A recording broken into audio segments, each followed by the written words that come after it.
Alright, this is chapter 4 of The Princess Bride. It's called The Preparations. It's preparations for the wedding because in the last chapter, if you remember, or don't remember, I guess, Prince Humperdinck ordered Buttercup to marry him. And he was introduced to her by the Count since he had met her that little time ago. And so she agreed, but on kind of a condition that she will never love him, and he's just fine with that. He just needs a bride if he's going to be the king. Every king needs a queen. So this is chapter 4, and it begins with the author doing his interrupting the story bit. I didn't even know this chapter existed until I began the good parts version. All my father used to say at this point was, what with one thing and another, 3 years passed. And then he'd explain how the day came when Buttercup was officially introduced to the world as the coming queen, and how the great square of Florence City was filled as never before, awaiting her introduction. And by then, he was into the terrific business dealing with the kidnapping. Would you believe that in the original Morgenstern, this is the longest single chapter in the book? 15 pages about how Humperdinck can't marry a common subject, so they fight and argue with the nobles and finally make Buttercup Princess of Hammersmith, which was this little lump of land attached to the rear of King Lotharin's holdings.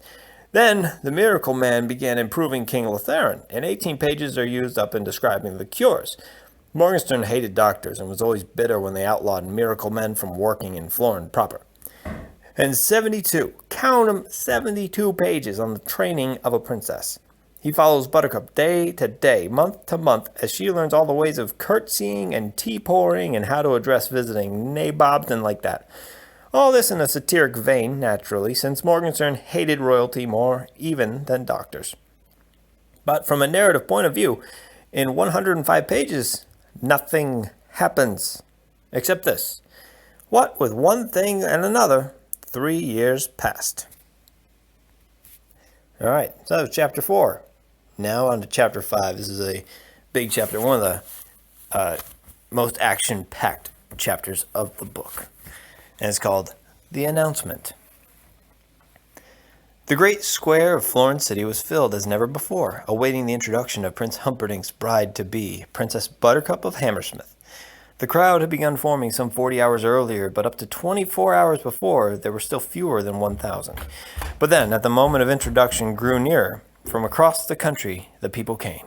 None had ever seen the princess, but rumors of her beauty were continual, and each was less possible than the one before. At noontime, Prince Humperdinck appeared at the balcony of his father's castle and raised his arms. The crowd, which by now was at the danger size, slowly quieted. There were stories that the king was dying, and that he was already dead, that he had been dead long since, that he was fine. My people, my beloveds, from whom we draw our strength, today is a day of greeting. As you must have heard, my honored father's health is not what it once was. He is, of course, 97, so who can ask for more?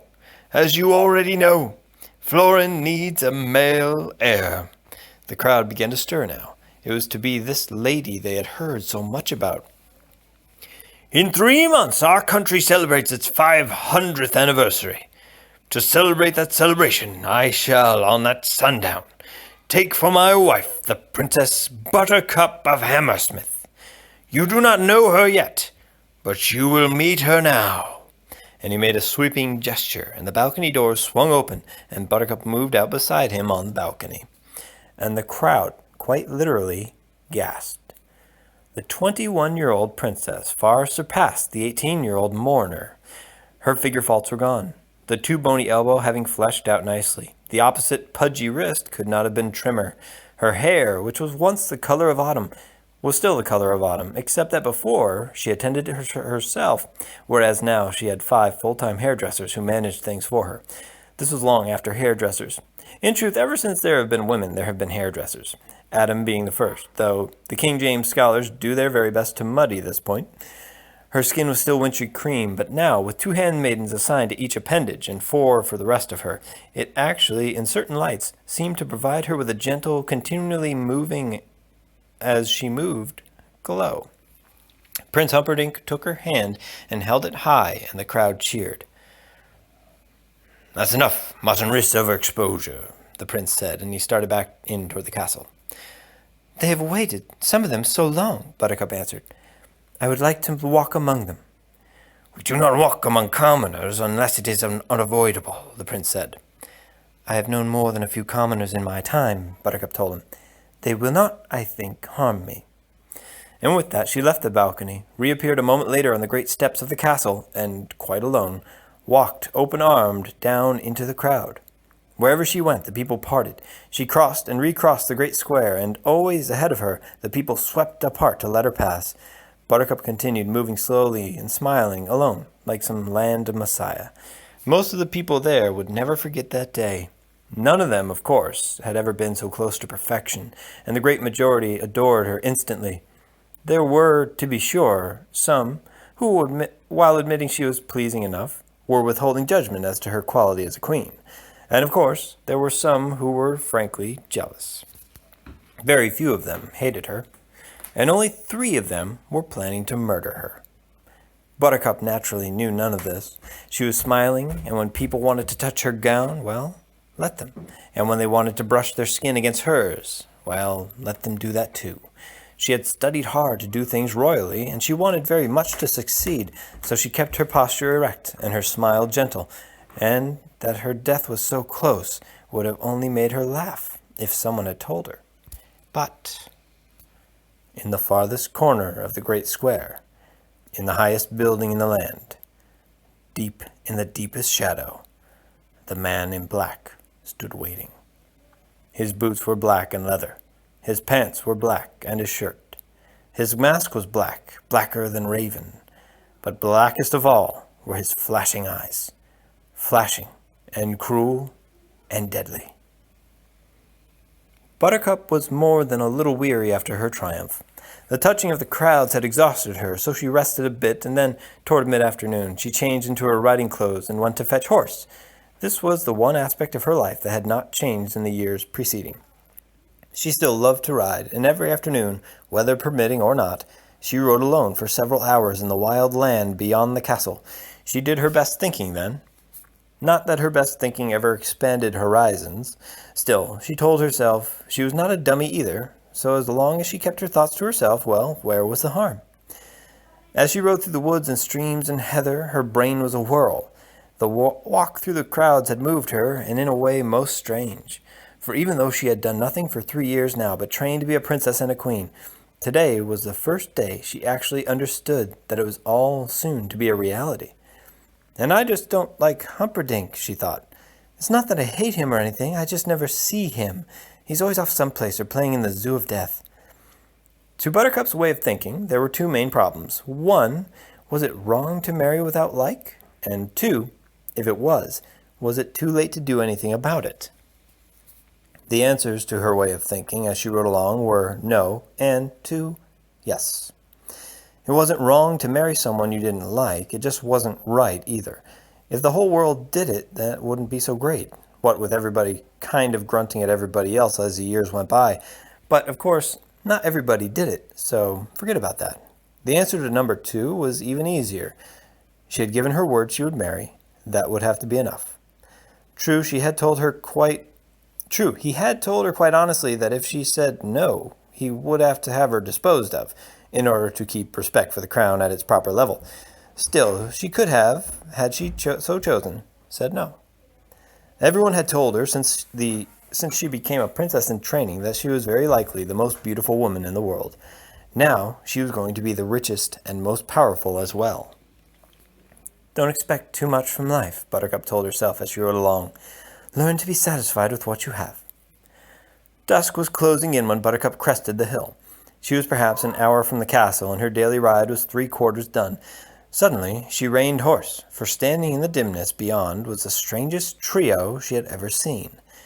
The man in front was dark, Sicilian perhaps, with the gentlest face, almost angelic. He had one leg too short, and the makings of a humpback, but he moved forward toward her with surprising speed and nimbleness. The other 2 remained rooted. The second, also dark, probably Spanish, was as erect and slender as the blade of steel that was attached to his side. The third man, mustachioed, perhaps a Turk, was easily the biggest human being she had ever seen. "A word," the Sicilian said, raising his arms. His smile was more angelic than his face. Buttercup halted. "Speak." "We are but poor circus performers," the Sicilian explained. "It is dark and we are lost. We are told there is a village nearby that might enjoy our skills." "You are misinformed," Buttercup told him. "There is no one, not for many miles." "Then there will be no one to hear you scream," the Sicilian said, and he jumped with frightening agility toward her face. That was all that Buttercup remembered. Perhaps she did scream, but if she did it was more from terror than anything else, because certainly there was no pain. His hands expertly touched places on her neck, and unconsciousness came. She awoke to the lapping of water. She was wrapped in a blanket, and the giant Turk putting her in the bottom of a boat. For a moment she was about to talk, but then when they began talking, she thought it better to listen. And after she had listened for a moment, it got harder and harder to hear, because of the terrible pounding of her heart. "I think you should kill her now," the Turk said. "The less you think, the happier I'll be," the Sicilian answered. There was a sound of ripping cloth. "What is that?" the Spaniard asked. "The same as I attached to her saddle," the Sicilian replied. "Fabric from the uniform of an officer of Gilder." "I still think," the Turk began. "She must be found dead on the Gilder frontier, or we will not be paid the remainder of our fee. Is that clear enough for you?"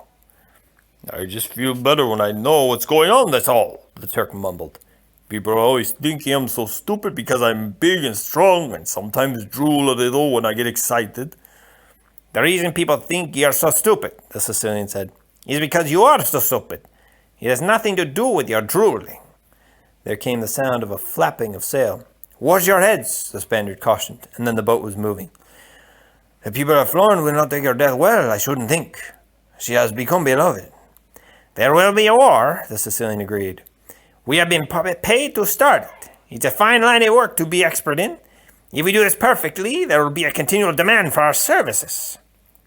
"Well, I don't like it all that much," the Spaniard said. "Frankly, I wish you had refused. The offer was too high." "I don't like killing a girl," the Spaniard said. "God does it all the time. If it doesn't bother him, don't let it bother you." Through all this, Buttercup had not moved. The Spaniard said, "Let's just tell her we're taking her away for ransom." The Turk agreed. "She's so beautiful, and she'd go crazy if she knew." She knows already," the Sicilian said. "She's been awake for every word of this." Buttercup lay under the blanket, not moving. How could he have known that, she wondered. "How can you be sure?" the Spaniard asked. "The Sicilian senses all," the Sicilian said. Conceited, Buttercup thought. "Yes, very conceited," the Sicilian said. "He must be a mind reader," Buttercup thought. "Are you giving it full sail?" the Sicilian said. "As much as safe," the Spaniard answered from the tiller. "We have an hour on them, so no risks yet. It will take our horse perhaps 27 minutes to reach the castle.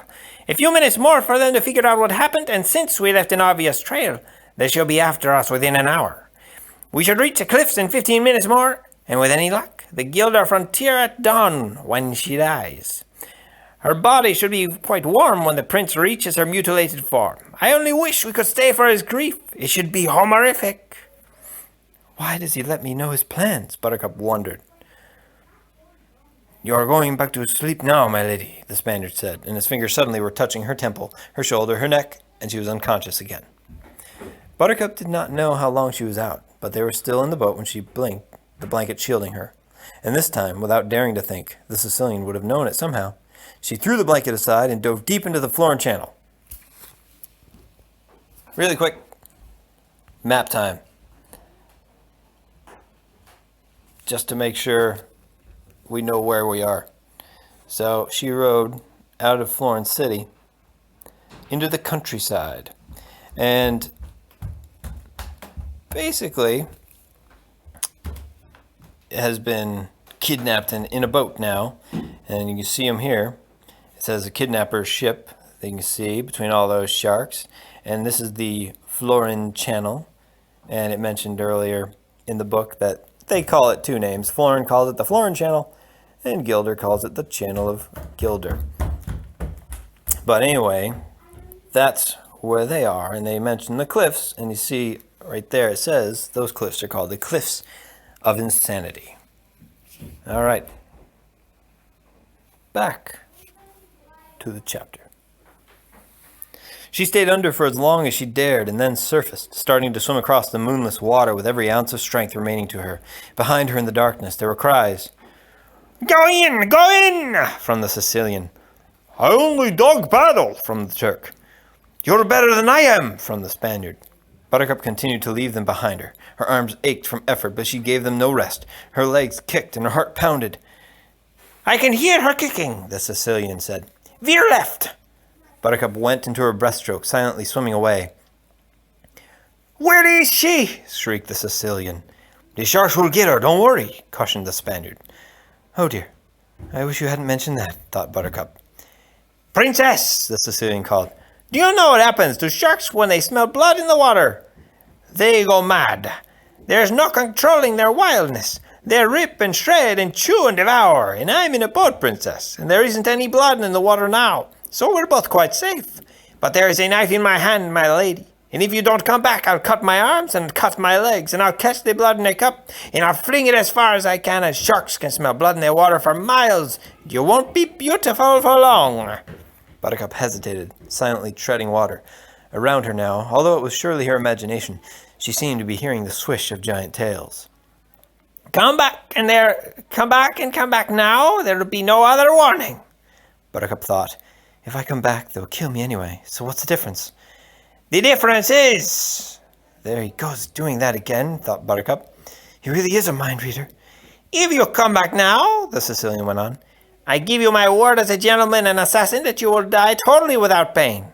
I assure you, you will get no such promise from the sharks. The fish sounds in the night were closer now. Buttercup began to tremble with fear. She was terribly ashamed of herself, but there it was. She only wished she could see for a minute if there really were sharks, and if he really would cut himself. The Sicilian winced out loud. He just cut his arm, lady, the Turk called out. He's catching the blood in a cup now. There must be half inch of blood on the bottom. The Sicilian winced again. He cut his leg this time, the Turk went on. The cup's getting full. I don't believe them, Buttercup thought. There are no sharks in this water, and there's no blood in this cup. My arm is back to throw, the Sicilian said. Call out your location or not. The choice is yours. I'm not making a peep, Buttercup decided. Farewell, from the Sicilian. There was a splashing sound of liquid landing on liquid, and then there came a pause. Then the sharks went mad. She does not get eaten by the sharks at this time, my father said. I looked up at him. What? You looked like you were getting too involved and bothered, so I thought I would let you relax. Oh, for Pete's sake, I said. You'd think I was a baby or something. What kind of stuff is that? I really sounded put out, but I'll tell you the truth. I was getting a little too involved, and I was glad he told me. I mean, when you're a kid, you don't think, well, since the book's called The Princess Bride, and since we're barely into it, obviously the author's not about to make shark kibble of this leading lady. You get hooked on things when you're a youngster. So, to any youngsters reading, I'll simply repeat my father's words since they work to soothe me. She does not get eaten by the sharks at this time. Then the sharks went mad. All around her, Buttercup could hear them beeping, screaming, and thrashing their mighty tails. Nothing can save me, Buttercup realized. I'm a dead cookie. Fortunately for all concerned, save the sharks, it was about this time that the moon came out. There she is! Shouted the Sicilian, and like lightning, the Spaniard turned the boat, and as the boat drew close, the Turk reached out a giant arm, and then she was back in the safety of her murderers, while all around them, the sharks bumped each other in wild frustration. Keep her warm, the Spaniard said from the tiller, tossing his cloak to the Turk. Don't catch cold, the Turk said, wrapping Buttercup into the cloak's folds. It doesn't seem to matter all that much, she answered, seeing you're killing me at dawn. He'll do the actual work, the Turk said, indicating the Sicilian, who was wrapping cloth around his cuts. We'll just hold you. Hold your stupid tongue, the Sicilian commanded. The Turk immediately hushed. I don't think he's so stupid, Buttercup said. And I don't think you're so smart either, with all your throwing blood in the water.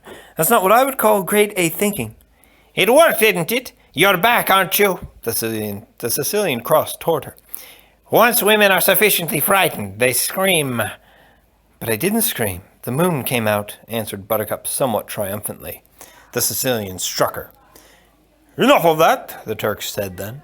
The tiny humpback looked dead at the giant. "Do you want to fight me? I don't think you do." "No, sir," the Turk mumbled. "No, but don't use force, please. Force is mine. Strike me if you feel the need. I won't care." The Sicilian returned to the other side of the boat. "She would have screamed," she said. "She was about to cry out. My plan was ideal, and as all my plans are ideal, it was the moon's ill timing that robbed me of perfection." He scowled unforgivingly at the yellow wedge above them. Then he stared ahead. "There!" The Sicilian pointed. "The cliffs of insanity." And there they were, rising straight and sheer from the water, 1,000 feet into the night. They provided the most direct route between Florin and Gilder, but no one ever used them, sailing instead the long way, many miles around. Not that the cliffs were impossible to scale. 2 men were known to have climbed them in the last century alone. "Sail straight for the steepest part," the Sicilian commanded. The Spaniard said, "I was." Buttercup did not understand. Going up the cliffs could hardly be done, she thought, and no one had ever mentioned secret passages through them. Yet here they were, sailing closer and closer to the mighty rocks, now surely less than a quarter mile away. For the first time, the Sicilian allowed himself a smile. "All is well. I was afraid your little jaunt into the water was going to cost me too much time. I had allowed an hour of safety. There must still be 50 minutes of it left. We are miles ahead of anybody and safe, safe, safe." "No one could be following us yet?" the Spaniard asked. "No one," the Sicilian assured him. "It would be inconceivable." "Absolutely inconceivable." "Absolutely, totally, and in all other ways inconceivable," the Sicilian reassured him. "Why do you ask?" "No reason," the Spaniard replied. "It's only that I just happened to look back, and something's there." They are all whirled. Something was indeed there. Less than a mile behind them, across the moonlight, was another sailing boat, small, painted, and looked like black, with a giant sail that billowed black in the night, and a single man at the tiller, a man in black. The Spaniard looked at the Sicilian. "He must just be some local fisherman out for a pleasure cruise alone at night through shark-infested waters." "There's probably more logical explanation," the Sicilian said. "But since no one in Gilder could know yet what we've done, and no one in Florin could have gotten here so quickly, he is definitely not, however much it may look like it, following us. It is coincidence and nothing more." "He's gaining on us," the Turk said. "That is also inconceivable," the Sicilian said. Before I stole this boat we're in, I made many inquiries as to what was the fastest ship on all the Florin Channel, and everyone agreed it was this one." "You're right," the Turk agreed, staring back. "He isn't gaining on us. He's just getting closer, that's all." "It is the angle we're looking from and nothing more," said the Sicilian. Buttercup could not take her eyes from the great black sail. Surely the 3 men she was with frightened her, but somehow, for reasons she could never begin to explain, the man in black frightened her more. "All right, look sharp," the Sicilian said then, just a drop of edginess in his voice. The cliffs of insanity were very close now. The Spaniard maneuvered the craft expertly, which was not easy, and the waves were rolling in toward the rocks now, and the spray was blinding. Buttercup shielded her eyes and put her head straight back, staring up into the darkness toward the top, which seemed shrouded and out of reach. Then the humpback bounded forward, and as the ship reached the cliff face, he jumped up, and suddenly there was a rope in his hand. Buttercup stared in silent astonishment. The rope, thick and strong, seemed to travel all the way up the cliffs. As she watched, the Sicilian pulled at the rope again, and it held firm. It was attached to something at the top, a giant rock, a towering tree, something. "Fast now," the Sicilian ordered. "If he is following us, which is, of course, is not within the realm of human experience, but if he is, we've got to reach the top and cut the rope off before he can climb up after us." "Climb?" Buttercup said. "I would never be able to—" "Hush!" the Sicilian ordered her. "Get ready," he ordered the Spaniard. "Sink it," he ordered the Turk. And then everybody got busy. The Spaniard took a rope, tied Buttercup's hands and feet. The Turk raised a great leg and stomped down at the center of the boat, which gave way immediately and began to sink. Then the Turk went to the rope and took it in his hands. "Load me," the Turk said. The Spaniard lifted Buttercup and draped her body around the Turk's shoulders. Then he tied himself to the Turk's waist. Then the Sicilian clung to the Turk's neck. "All aboard," the Sicilian said. This was before trains, but the expression comes originally from carpenters loading lumber. This was well after carpenters. With that, the Turk began to climb. It was at least 1,000 feet, and he was carrying the 3, but he was not worried. When it came to power, nothing worried him. When it came to reading, he got knots in the middle of his stomach, and when it came to writing, he broke out in a cold sweat. And when addition was mentioned, or worse, long division, he always changed the subject right away. But strength had never been his enemy. He could take the kick of a horse on his chest and not fall backward. He could take a 100-pound flour sack between his legs and scissor it open without thinking. He had once held an elephant aloft using only the muscles in his back, but his real might lay in his arms. There had never, not in 1,000 years, been arms to match Fezzik's, for that was his name. The arms were not only gargantuan and totally obedient and surprisingly quick, but they were also, and this is why he never worried, tireless. If you gave him an axe and told him to chop down a forest, his legs might give out from having to support so much weight for so long, or the axe might shatter from the punishment of killing so many trees, but Fezzik's arms would be as fresh tomorrow as today. And so, even with the Sicilian on his neck and the princess around his shoulders and the Spaniard at his waist, Fezzik did not feel in the least bit put upon. He was actually quite happy, because it was only when he was requested to use his might that he felt he wasn't a bother to everybody. Up he climbed, arm over arm, 200 feet now above the water, 800 feet now to go. More than any of them, the Sicilian was afraid of heights. All of his nightmares, and they were never far from him when he slept, dealt with falling. So this terrifying ascension was most difficult for him, perched as he was on the neck of the giant, or should have been most difficult, but he would not allow it. From the beginning, when as a child he realized his humped body would never conquer worlds, he relied on his mind. He trained it, fought it, brought it to heel. So now, 300 feet in the night and rising higher, while he should have been trembling, he was not. Instead, he was thinking of the man in black. There was no way anyone could have been quick enough to follow them, and yet from some devil's world that billowing black sail had appeared. How? How? The Sicilian flogged his mind to find an answer, but he found only failure. In wild frustration, he took a deep breath, and, in spite of his terrible fears, he looked back down toward the dark water. The man in black was still there, sailing like lightning toward the cliffs. He could not have been more than a quarter mile from them now. "Faster!" the Sicilian commanded.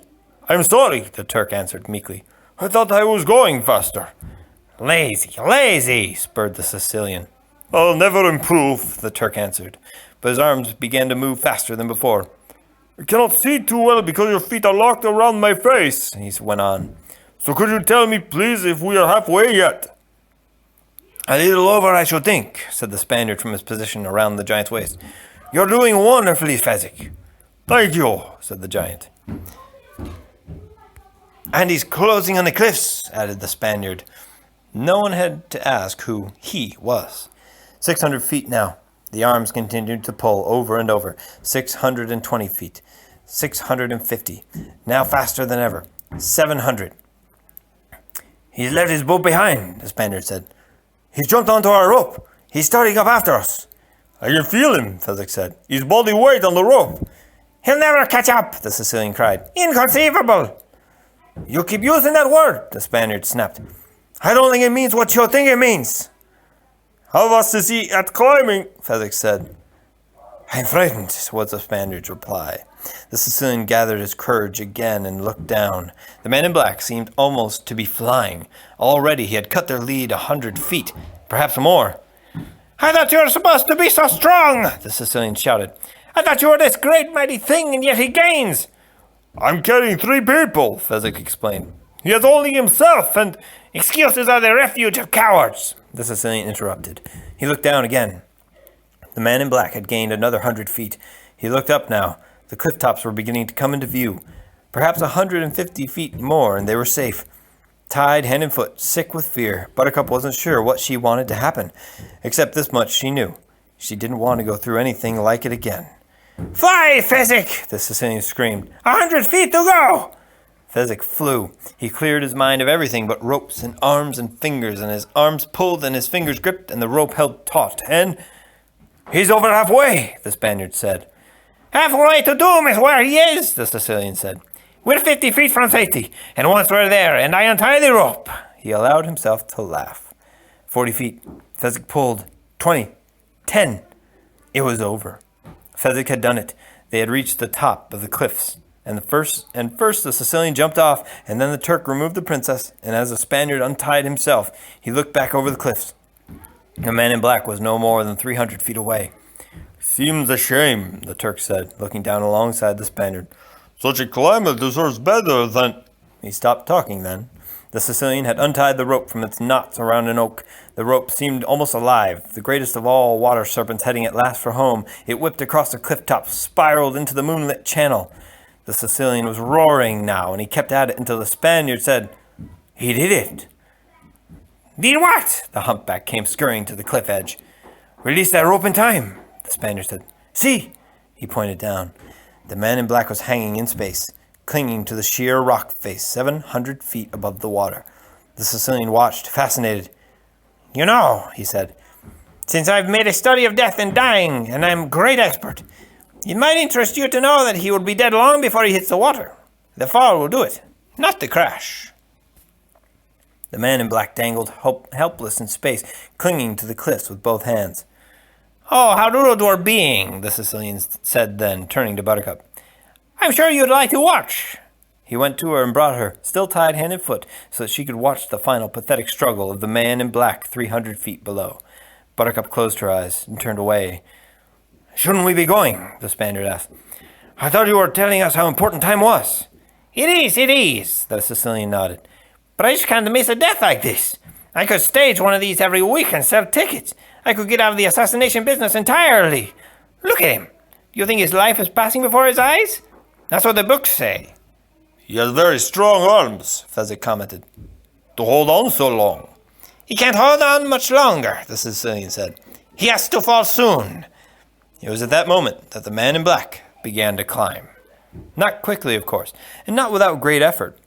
But still, there was no doubt that he was, in spite of the sheerness of the cliffs, heading in an upward direction. "Inconceivable!" the Sicilian cried. The Spaniard whirled on him. "Stop saying a word! It was inconceivable that anyone could follow us. But when we looked behind, there was the man in black. It was inconceivable that anyone could sail as fast as we could sail, and yet he gained on us. Now this too is inconceivable, but look! And the Spaniard pointed down through the night. "See how he rises!" The man in black was indeed rising. Somehow, in some almost miraculous way, his fingers were finding holds in the crevices, and he was now perhaps 15 feet closer to the top, farther from death. The Sicilian advanced on the Spaniard now, his wild eyes glittering at the insubordination. "I have the keenest mind that has ever been turned to unlawful pursuits," he began. "So when I tell you something, it is not guesswork, it is fact. And the fact is that the man in black is not following us. A more logical explanation would be that he is simply an ordinary sailor who dabbles in mountain climbing as a hobby, who happens to have the same general final destination as we do. That certainly satisfies me, and I hope it satisfies you. In any case, we cannot take the risk of the seeing us with the princess, and therefore, one of you must kill him." Shall I do it? The Turk wondered. The Sicilian shook his head. "No, Fezzik," he said finally. "I need your strength to carry the girl. Pick her up now and let us hurry along." He turned to the Spaniard. "We'll be heading directly for the frontier of Gilder. Catch up as quickly as you can once he's dead." The Spaniard nodded. The Sicilian hobbled away. The Turk hoisted the princess, began following the humpback. Just before he lost sight of the Spaniard, he turned and hollered, "Catch up quickly!" "Don't I always?" the Spaniard waved. "Farewell, Fezzik." "Farewell, Inigo," the Turk replied. And then he was gone, and the Spaniard was alone. Inigo moved to the cliff edge and knelt with his customary quick grace. 250 feet below him now, the man in black continued his painful climb. Inigo lay flat, staring down, trying to pierce the moonlight and find the climber's secret. For a long while, Inigo did not move. He was a good learner, but not a particularly fast one, so he had to study. Finally, he realized that somehow, by some mystery, the man in black was making fists and jamming them into the rocks and using them for support. Then he would reach up with his other hand until he found a high split in the rock and make another fist and jam it in. Whenever he could find support for his feet, he would use it, but mostly it was the jammed fist that made the climbing possible. Inigo marveled. What a truly extraordinary adventurer this man in black must be. He was close enough now for Inigo to realize that the man was masked, a black hood covering all but his features. Another outlaw? Perhaps. Then why should they have to fight, and for what? Inigo shook his head. It was a shame that such a fellow must die, but he had his orders, so there it was. Sometimes he did not like the Sicilian's commands, but what could he do? Without the brains of the Sicilian, he, Inigo, would never be able to command jobs of this caliber. The Sicilian was a master planner. Inigo was a creature of the moment. The Sicilian said, "Kill him," so why waste sympathy on the man in black? Someday, someone would kill Inigo, and the world would not stop to mourn. He stood now, quickly jumping to his feet, his blade-thin body ready for action. Only the man in black was still many feet away. There was nothing to do but wait for him. Inigo hated waiting. So to make the time more pleasant, he pulled from the scabbard his only love, the six-fingered sword. How it danced in the moonlight, how glorious and true. Inigo brought it to his lips, and with all the fervor in his great Spanish heart, kissed the metal. Now, this next section is titled Inigo. This is a flashback to Inigo's past. It's one of my favorite parts of this book. And if you know the movie, he kind of sums up his history, kind of in a quick story. But this is one of the best parts of this book. There's a few extra ones that didn't make it to the movie. I'll tell you when we get there, but I'll stop here for now, and next time we'll begin with Inigo.